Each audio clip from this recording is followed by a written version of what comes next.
And good evening. Welcome to the Southern Fried MAGA Report. Appreciate those of you who are stopping by. I know it's awful late, but we try to get back on schedule with our MAGA Report each night through the week. Tonight's topic is the Russia-Ukraine war. Things are entering the danger zone. I put that into the title for the show.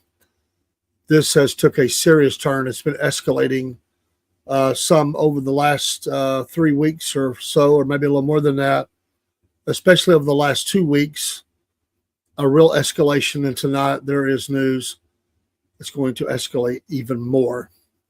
Already there has been negotiations, prisoner swaps, up to 1,000 soldiers each side, prisoners of war, some of them looking very frail, glad to be home, a lot of tears. There was hope for some sort of a ceasefire. They were trying to get a 3-day ceasefire so they could work on some of the bigger issues of who would move out of where, who would get what. Both sides, seemed agreeable to that. Both sides have at times provoked and escalated themselves. The president spoke of that yesterday and today. On this Memorial Day that we honor in America for all the fallen that goes to our families, it is absolutely sad that this is going on. It has been a bloodbath. It is getting worse. War is never good. We know that. So what has escalated? What has changed? We've seen a massive influx of drones and missiles into the country, more than ever before on any one day. So we're seeing an escalation in that of well over nearly 400 by Russia into Ukraine. But it's not even that, which is not good. It's to civilian areas, many cities. So this was already going on. It had escalated a lot. A van was hit in the region near the Russian border where the Ukrainians had entered Russia to try to alleviate some of the front line stuff, and had been successful for a time. Of course, we remember the pipe surprise attack, the flanking move that Russia did a few weeks ago, where they walked for a long way in a pipe and flanked the Ukrainians. It was very bloody. And so there has been this back and forth. There has been, of course, Russia owns the skies, but Ukraine has had drones themselves and been getting intelligence from, Elon Musk's system and U.S. intelligence on where to fire these missiles at. They've been able to sink a couple of ships, but all that's old news. That's old news. We had hoped, the world had hoped, I would think they would hope. I know citizens in each country have hoped that this war would come to a close. That has taken a turn. We've entered the danger zone, is what I'm calling it. The danger zone. As of tonight, the limits and restrictions on the range that Ukraine could send weapons or missiles, drones, etc., has been lifted. German Chancellor Merkel said there are no longer any range restrictions for weapons that have been delivered to Ukraine. Remember, they've been asking for this.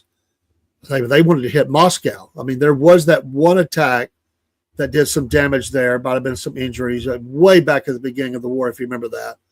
Very little of that. There are some Russian border towns that have been hit, but mostly ships and helicopters being taken down, tanks destroyed, but that was in the field of battle. Very little within Russia proper. Of course, they hit Crimea, which was taken over in 2014. There was that as well. But the range restrictions there, even Joe Biden would not up the range. This has now been removed. And according to the German Chancellor, neither by the British, nor by the French, nor by us, meaning the British, and not by the Americans either, he says that the range restrictions are now lifted. Putin has taken this a step up because he has continued to attack. Now, I don't know what all weapons that has been delivered to Ukraine. There was a time there when that had slowed some. There was artillery shell shortage. There was bullet shortages and things going on. I would doubt very seriously there's too many shortages right now. The world is now taking notice. This thing has now spiraled unless something happens quick. this could be a launch point for something very serious. I hope not. But if the range restrictions has been lifted by the parties that are supplying the weapons, Ukraine is definitely going to use that opportunity to strike within the heart of Russia. And where do we go from here? I did hear that.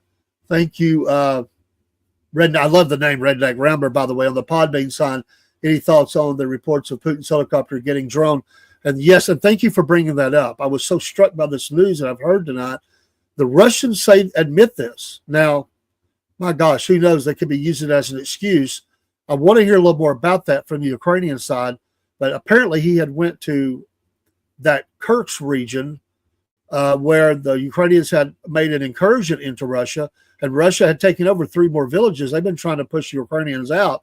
And apparently he wanted a helicopter ride in there to look over things and nearly became a casualty. Now, can you imagine that? So we're seeing an escalation tonight that nobody wants to see. And unfortunately, the president is frustrated. We're going to talk about it in just a second. I do want to finish a little bit of this article that's from Newsmax that he says he's the new chancellor. He said that these countries have no longer imposing any range restrictions on weapons supplied to Ukraine as it fights the Russian invasion.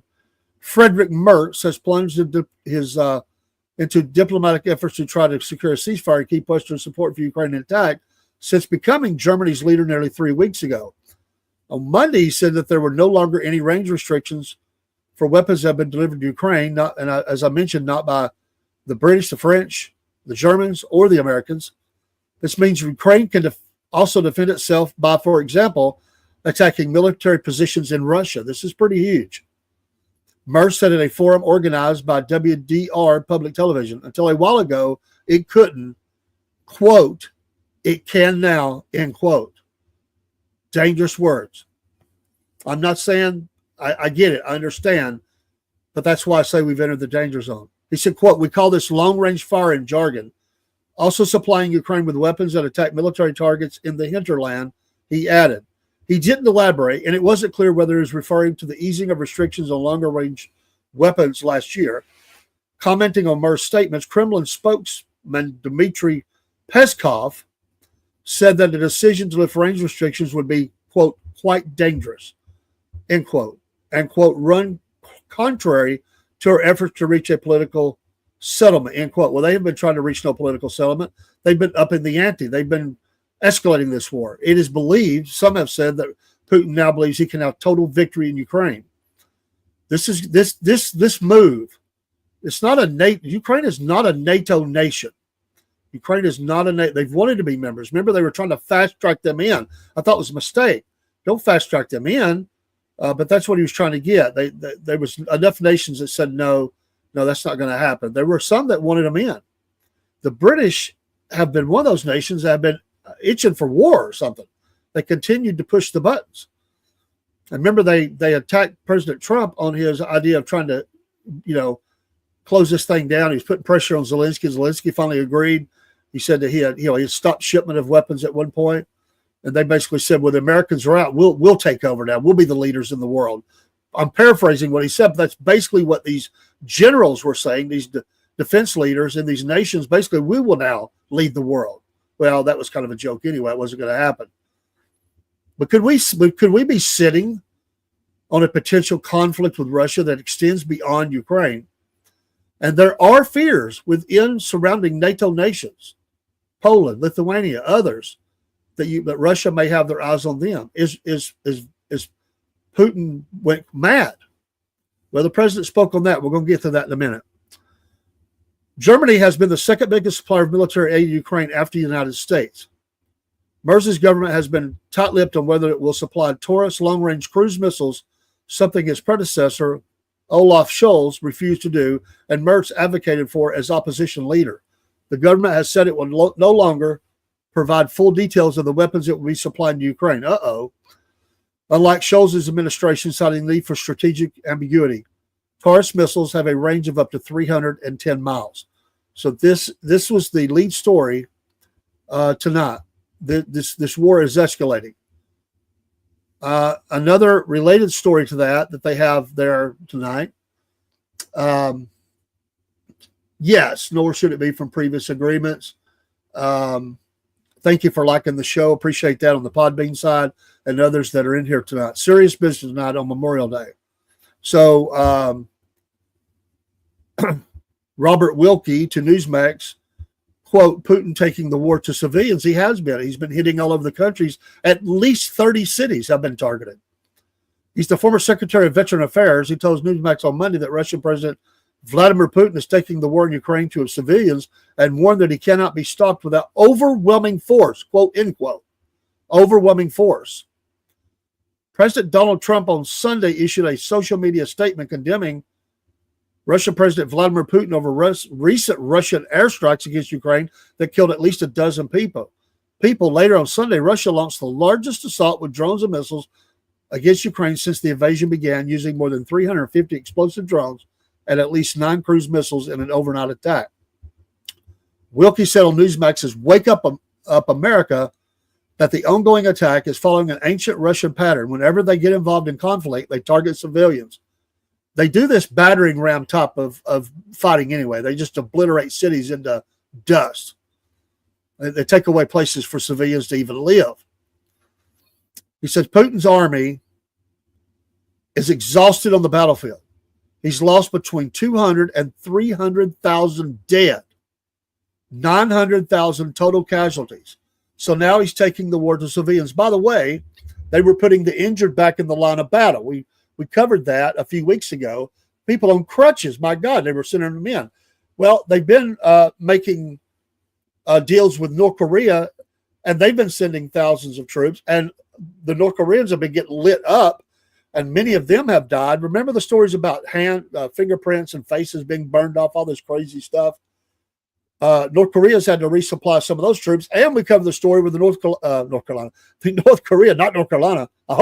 North Korean troops were getting, with this little bit of liberty out in the field of battle, they had become a problem for the Russians. They had been trying to rape women, and they've been stealing, and they've been under the thumb of their dictator over there, and now they're kind of out on a weekend at Bernie's war with the Russians, but they're getting lit up. He added, we shouldn't be surprised calling Putin a KGB killer in reference to his past with the Soviet Union security agency. Russia, quote, was raised in that world, end quote, pointing to all the so-called Putin opponents and some Putin friends who mysteriously fall off ledges of hospitals 5-10 stories up. I think that there have been 20 in just the last year. Wilkie said, this is who this guy is. He's a gangster, and he will not stop until he's presented with overwhelming force. These are the two very serious stories. Now, Senator Grassley, very long-term serving member of Congress, he's the Republican chair for the Senate Judiciary Committee, urged President Donald Trump to, quote, at least, end quote, sanction Russia. This has been tried, though, didn't work, but he wants more. He says that sanction Russia and President Vladimir Putin following mounting attacks on Ukraine. Russia reportedly attacked Ukraine on Monday for the third night in a row, a day after the largest drone attack of the more than 3-year-old war killed at least 12. We said that. And this is what Chuck Grassley, Republican Iowa, put on his X account, quote, I've had enough of Putin killing innocent people, end quote. He said President Trump take actions in capital letters, at least sanctions. Grassley, 91 years old. He's the oldest member of Congress. He's a member of the Senate Ukraine caucus and a proponent of the U.S. continuing financial and military assistance to the war-torn country. In April, he expressed a similar sentiment in a post on X. This is what he wrote previously. I've seen enough killing of innocent Ukrainian women and children. President Trump plus people put the toughest sanctions on Putin. You ought to see from clear evidence that he is playing America as a patsy. The Trump administration has been trying to broker peace in the conflict after the Biden administration refused to engage with the Kremlin. But even Trump, who vowed a quick end to the war if elected to a second term, appears to be frustrated with Putin. Yes, he is. This has become a millstone around the president's neck. It's not going well. He said, quote, I've always had a good relationship with Vladimir Putin of Russia, but something has happened to him, end quote. He wrote on his Truth Social on Sunday. He has gone absolutely crazy. He is needlessly killing a lot of people, and I'm not just talking about soldiers. Missiles and drones are being shot into cities in Ukraine for no reason whatsoever. I've always said that he wants all of Ukraine, not just a piece of it, and maybe that's proving to be right, but if he does, it will lead, now this is the president speaking of the United States of America, it will lead to the downfall of Russia. Folks, this is serious talk. These are the types of things that can lead to world war. I'm not overplaying it. This absolutely has amped up over the last 3 days quite significantly. Could we be looking at all-out European theater of war against Russia to hit the Russian army on the ground on the Ukrainian battlefield to stop their advance? It's possible. It's absolutely at least possible. Trump also directed his anger at Ukrainian President Vladimir Zelensky. Quote, likewise, President Zelensky is doing his country no favors by talking the way he does. And he has done this. He's like the little bird that keeps, egging it on. Trump wrote, everything out of his mouth causes problems. I don't like it, and it better stop. This is a war that would have never started if I were president. This is Zelensky's, Putin's, and Biden's war, not Trump's. I am only helping to put out the big and ugly fires that have been started through gross incompetence and hatred. Trump has maintained existing sanctions on Russia and has threatened to impose stricter ones.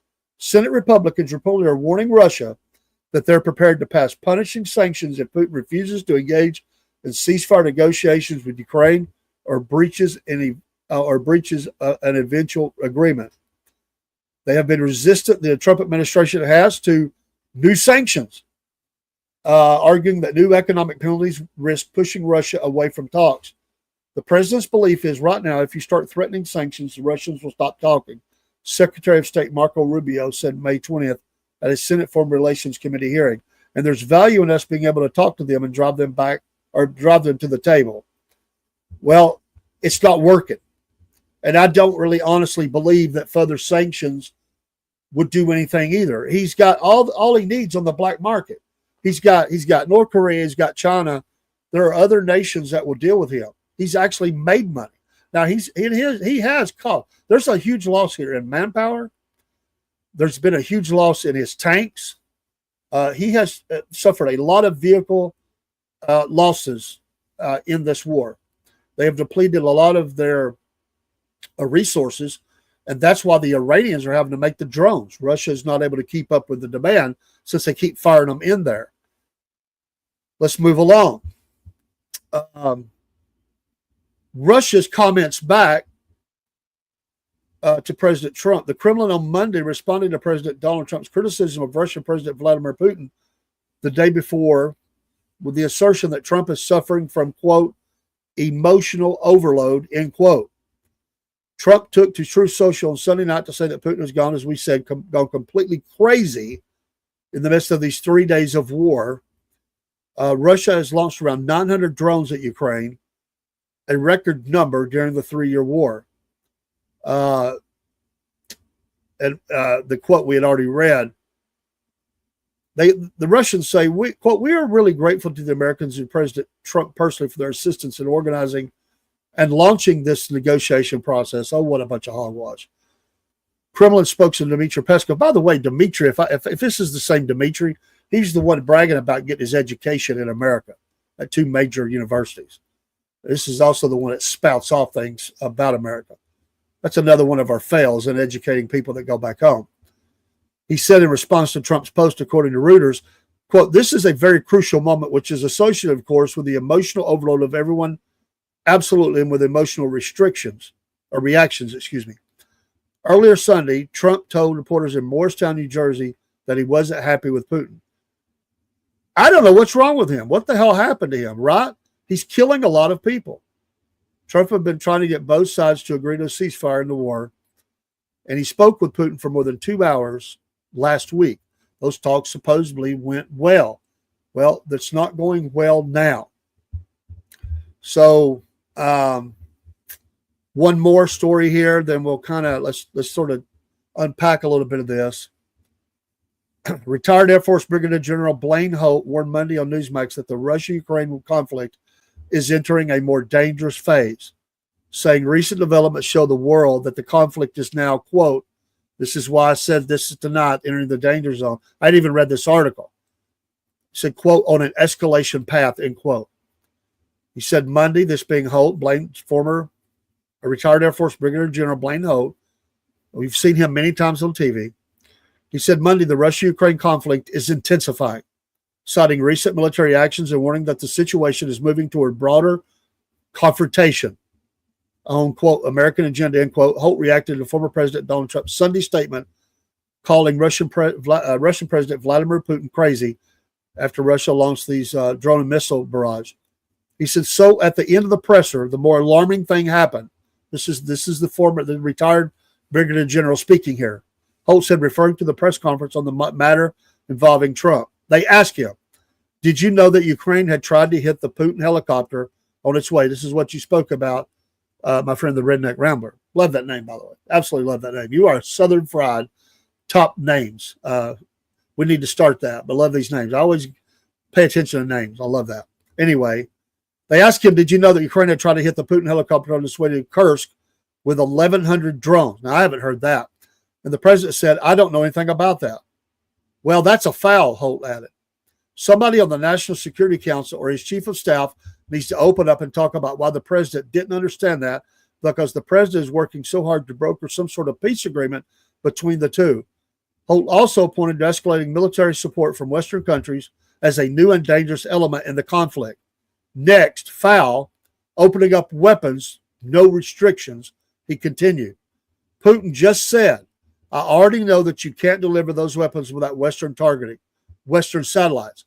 And I will consider, now this is from the Russian side, I will consider anyone who does that at war with us. Folks, this is serious business. This is a war of words that's being played out on the battlefield, and it only takes one escalation and then a response. And folks, we could be at world war. Amazing. He said, so what does that mean? This is, again, the retired Brigadier General. So what does that mean? That means we're on an escalation path, Holt said. While Russia has already started its offensive into Ukraine, so that's not going to get us where the president needs to be. Despite the chaos, Holt credited Trump with offering a clear stance on the conflict. Quote, what I'm worried about is President Trump. His vision has been locked up very clear, Holt said, but those that are in his employ and those that are so-called allies in Europe don't seem to be playing ball, and that's very dangerous. Trump had earlier taken the Truth Social to describe Putin's recent behavior, which we talked about here just a few moments ago, called him crazy. So there we go. A war of words, rising escalation of actual warfare, targeting civilians, not the front lines, not the embedded troops. This is targeting civilians, hitting vans, hitting apartment complexes, shopping centers, schools. This is what the Russians are doing. This absolutely is an escalation. The sheer number of attacks in a 3-day span of 900 targeting entirely civilian areas is absolutely putting this path into, it's in the danger zone right now, and something has to de-escalate it.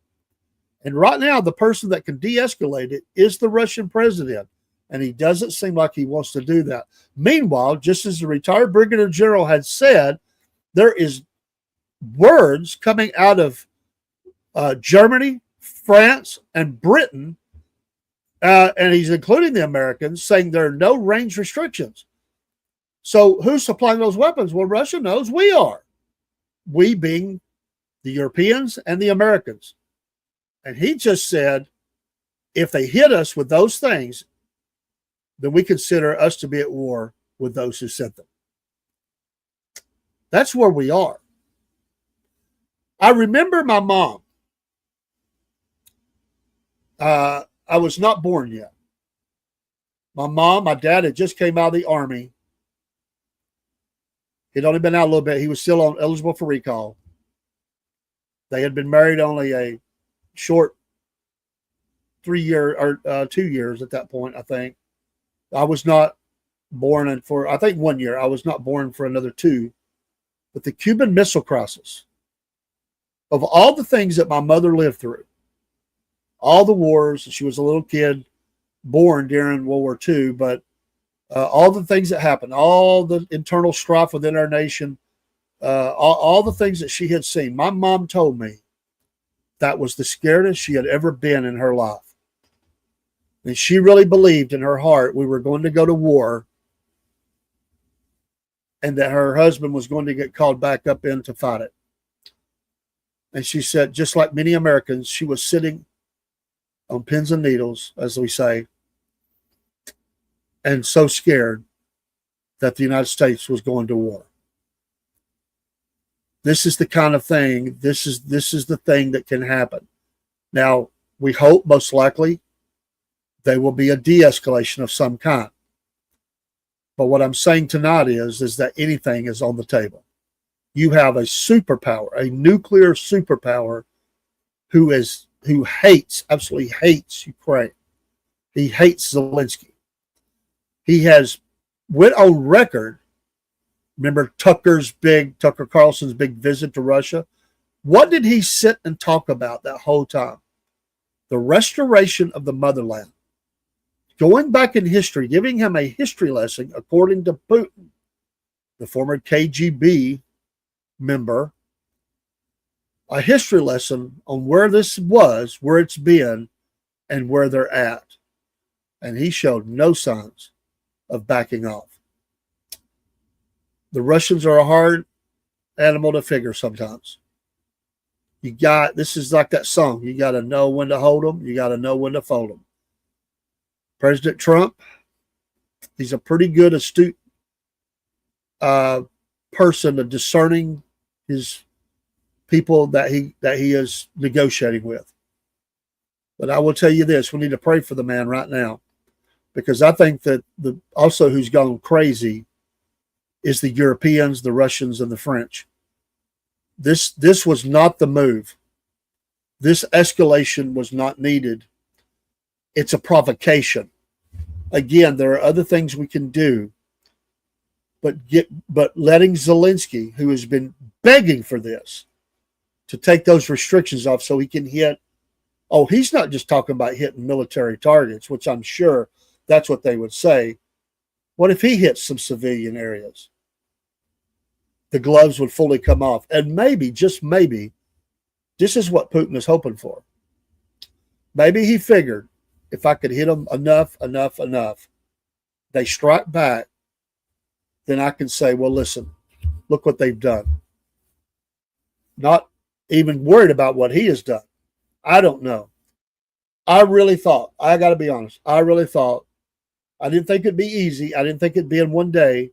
I thought we could get there. I thought there would be a negotiated ceasefire. I thought they would be the exchange of prisoners, which has happened, at least some of them. Probably the most wounded and frail and everything else, but they did that. I was glad to see that. There were face-to-face talks. There were others in the region that were brokering those things, helping with those things. The president seemed confident. Things seemed like they were on the right track, and then out of the blue, it escalated. The overnight attacks started getting heavy and heavier and even heavier. And I do, like you, Redneck Rambler, over on the Podbean side, I would like to know more about this attack. We're not got a lot of information. 1,100 drones, is that? I mean, I don't know. I honestly don't know. I don't have that intel. If anybody knows if they read anywhere that's how much they fired at that. Well, you know what? Let me say it like this. You take your best shot and you miss. Wow. Yes, I have. We have talked about that on the show. We talked about it just tonight briefly. The North Koreans are involved. They've been supplying troops because Russia absolutely needs. They've already cleaned out the prisons and the insane asylums and the militia members and everybody else they could throw at it. It's a bloodbath. It's absolutely a bloodbath. I got to say, I got to give the Ukrainian fighting army a lot of credit. They've not been able to push them back. and they have lost some ground. But they have fought this thing for 3. I know that we supplied them with a lot, but they've been able to get very few people. There's been some people that's went and joined the Ukrainian side, but not in the numbers that the Russians have had. So they're fighting a bigger enemy with more, and they've held on. And they've stalemated the Russians in a lot of ways. Now, they've lost a lot of territory, sure. And some cities are absolutely completely destroyed. And the North Koreans seem like they're perfectly content to give him more and more troops for cannon fodder. I mean, he doesn't care. He has no value on human life anyway. And he's got business deals going with the Russian leader anyway. But this is serious business tonight, folks. This has absolutely entered the danger zone. I wrote that title without having read a thing except that those restrictions were taking off. And it seems to me that we are in a bad place right now. Now, what I will say is, thank God that Biden is not still president. And I don't care if you support him or not. I will say this. He was not going to get this taken care of. He just showed no interest. He talked a lot of big game. President Trump wants to end this. He is engaged. He is actively engaged with all the partners that he can assemble to try to put pressure here. And after all, he's not a warmonger. For all the things he's accused of, he's not went in and hit Iran. A lot of people thought he would do that, just bomb them. They bombed the Houthis, but he hasn't went in and bombed Iran. He's negotiating there. He's trying to negotiate. He's trying to end this mess and get back to making America more profitable, lowering the debt, working on these tariffs and getting a better financial deal. But this is going to be, I believe, and I've said it recently, this is going to be, when we look back, I won't say we personally, but when they look back 100 years from now and they look at this presidency, I believe this is going to be either the pro or the con that's going to describe what happened during this 4-year term. He didn't start it. He has said he would have not let it get started. I don't know if he could have done that or not. I tend to think it probably is true because he would have said the right things to say, don't. It's harder to stop something than it is to start it in the beginning. It's very hard to put that back in the can. And I think there's probably a good possibility he's correct there. I'm not going to say it's 100%. Nothing's 100%. But I think he's probably got a point. But you know what, President Trump, I'm sorry. You can't say that now. You're over 100 days in. I get it. I understand that. But it doesn't matter anymore. That part does not matter anymore. We don't blame you for it. What I will say is that the president has to handle this. This is going to be the foreign. He's going to be graded on this, on how he performed in foreign diplomacy. And unfortunately, it's a war that has escalated in a very bad way. Barry comes back in and says all wars is acquired by anybody who comes in contact with it gets sucked in. That's true.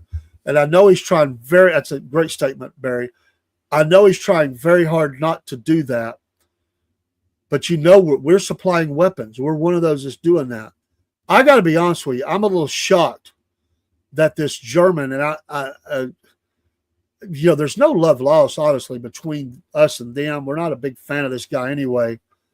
I'm a little bit shocked that he threw our name in there. I'm not shocked that the British, the French, and the Germans did it, although it's still shocking because it shouldn't have happened. I don't think. I think it's a bad move right now to come out and be bragging about that. And it's like a proclamation. It's like drawing the line in the sand. But he threw the Americans in there too. Now, does he have the right intel? I want to hear the president speak on this more. We need to hear a lot more about it. No problem, Redneck, trying to type on a cell phone, a few typos about slip through. Hey, we all have it. I do it when I'm trying to respond in here. You're fine. Thank you for being here. And thank you for liking the show. And we appreciate you being here. What part of the world are you coming to us from, Brother Redneck, if I may say it that way? I'm in Georgia. Barry is in Georgia, who's in here. Some other people that are in here, if they want to say that's fine. We thank you for supporting the Southern Friday. It is our 1-year anniversary. We were going to celebrate tonight, Robert's sick. We will do that Wednesday, and we are broadcasting to Telegram tonight. First time ever. We've not done that. This is the second show, and so we're going live there. We're on about 15 different streams tonight, and so if you're watching, thank you for watching wherever you're watching on. A couple of those are doubles between personal accounts and business accounts. But this is the Lone Star Nation. Yeah, baby. Love it. Absolutely. We are, again, supported by Patriot Mobile. We are in partnership with them and the great state of Texas. Use that promo code Cornbread and make the switch today to Patriot Mobile. Support the Southern Fried. Support a great American company who have the American values, and they support the preborn First and Second Amendment. God bless Patriot Mobile. Love them. We love Mammoth Nation, also one of our affiliates. We appreciate them as well. They're doing a half off right now on their lifetime membership. If you got any ideas of joining, I would do that and go ahead and bite the bullet. It's $125. Trust me, it's worth it because you get all those massive discounts when you go through their portal to other American companies. And we appreciate that. Amazing news tonight. It's not the news that I wanted to cover. I've been concerned about it as we headed into seeing these drone attacks. I was absolutely concerned about what was going on with this, but this absolutely amps it up a level, and the rhetoric that is being shared. It's on a scale that we've not seen. There's a lot of comments out there across the news cycles tonight about this, and I'm sure tomorrow we'll have even more because this is absolutely huge news that is occurring, that they have now stopped those restrictions. I believe that they were allowed to hit on the border regions at times, military targets, border regions being Russia. They were allowed to hit into the sea and hit the ships. They were allowed to hit areas around Crimea. They were allowed to hit, obviously, anywhere within their country. There was a couple of times they hit deeper in the country, and I think others got onto them for that very hard. And they have begged, and I have asked the question about this recently. It takes years to develop an Air Force. They're no match for this. But remember, several countries gave up F-15s, F-16s, and others, and the training to train Ukrainian pilots. Where's that at today? That's been a while back. Where's the training at? Could this be also something that comes into the field of battle? I think they would lose very quickly. They're not ready for that. But who knows? Ukraine's getting desperate too. And you just got to wonder what's fixing to happen here. Let's hope that we wake up tomorrow and things have de-escalated. I really, really hope so. But this is, I've been thinking that for 3 days. It just keeps amping up. And the words that are being said tonight from administration officials, others around the world, it's not good. It just is not good. And for the people, our heart goes out to Russians whose sons have been forced into this war. Many of them already dead, as you heard the numbers, or been injured. The Ukrainians obviously had it forced upon them. And listen, we know the bad stories. They're jerking old men and boys off the street. I mean, they're forcing them in vans at gunpoint. I mean, they've got a manpower problem too. They've got gaps through different parts. It's a miracle the Russians haven't exploited that already. Things have been looking really bleak for the Ukrainians, but they've held on. Desperation is in the air on both sides. Nobody wants to come out a loser on this. I think Zelensky is the one that he doesn't have any leverage. Putin has leverage, and he's exploiting it right now. I really thought that the key was to get rid of Zelensky, get him out, send him on exile somewhere. But now I think that doesn't even matter anymore. I really think that doesn't even matter, although that's still a possibility to get someone else in there that at least will keep his mouth shut and try not to egg on the Russians and let the negotiation take place. But now Putin is making it very easy for Zelensky to get up and all of his buddies join in a chorus of, well, now we're going to, now you see the problem here is him, not me. And we're going to hit him. We're going to hit him hard. They're not going to say that out loud, but that's absolutely what's going to happen. Absolutely what's going to happen. And, maybe Zelensky's even afraid to go in exile. Remember the Chechnyan death squads. Don't forget about these guys. You're talking about people you don't want to welcome to your weekend birthday party. These guys look like death warmed over, these guys. They are evil. I mean, President Bush said when he looked into Vladimir Putin's eyes, he saw KGB. When you look at these guys' eyes, you see death. They have early on, Vladimir Putin sent out the Chechnyan death squads. Their whole sole purpose was to kill Zelensky. They've had to move him around, hide him out. These people, they're still out there. They never called the dogs off. So if he went into exile, I'm sure that they would make a hit on him. But it's absolutely astonishing to me that Putin put himself in that position and came under fire. That's the kind of thing. By the way, what if he had hit that copter? What if he had hit the copter? What if it had went down? What would be happening tonight? I think it's even worse. But now you've got an angry Vladimir.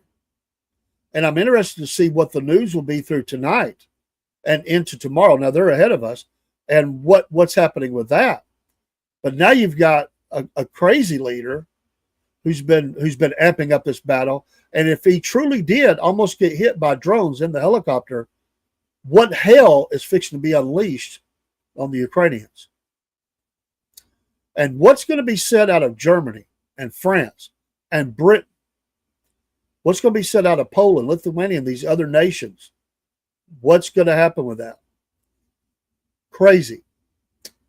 And we still don't know what happened to all the children. All those thousands of children that have been taken into Russia. This thing, as wars do, is descending into hell. And I don't know where I don't know where we go from here. But this is a dance that better be danced very carefully. You got to really watch your words right now, Mr. President. You Europeans, you need to shut up. You're absolutely fixing to light the fire, the spark to war. Yes, there's war going on, but it's not with you. This is not a game. This is not your weapons being played out on the battlefield and you get to play it like a video game. We're talking about a nuclear-powered country, a superpower. Even with all the damage that he's taken, don't go there. I think the president is doing a good job. It's difficult. But this has got that bully schoolyard look that I just wonder where it goes from here. You know what? It just takes one rocket off, what if one of those drones hit Poland or other countries? A missile. And what bigger missiles may they drop now? Do we finally see the bombers in the air dropping massive payloads of bombs over Kyiv? I'm telling you, folks, as bad as it's been, it could get a heck of a lot worse and quickly. Barry says, could the European Union desire to drag us back into the war to avoid tariffs? I think they've been wanting to drag us into this war anyway. And this has always been the criticism. We get dragged into this war and we pay the most. We end up losing all this loss of life. We pour this massive amount of money, which is debt, into the thing. And it's like the Europeans go out and say, yeah, knock this off my shoulder. And when they do it, then they call in the Americans and say, see, we got to hit them. Americans, go get them. Now, I'm not saying the British haven't fought hard. They did in World War II, yes. But let's face it. The Americans is what turned the tide in World War II. Absolutely. But this is not a good look. I'm thankful we don't have infantry on the ground, and I hope we never do. But we have entered the danger zone. We will come back to tomorrow night, and we will see where we're at. We'll do an update. We'll look at some other MAGA news. Hope you'll join us. 10 o'clock, same time, Eastern Standard Time, and we will look at this again. I want to see what news comes out of this, because this is going to play out very hard over the next 2 or 3 days, and it's either going to go very bad or it's going to de-escalate. I don't think it can stay where it's at without an escalation. It has to de-escalate. If it stays where it's at, somebody's going to say the wrong thing, or somebody's going to hit the wrong button. Something's going to happen. And the next thing you know, we're going to see C-130s loaded up with massive amounts of equipment headed to Europe. My God. I don't want to see that for our sons and daughters. We got enough problems here. He is a madman. Yes, I have no love for that guy at all. I really thought that he was after, what I thought he was after was the southern part of Ukraine.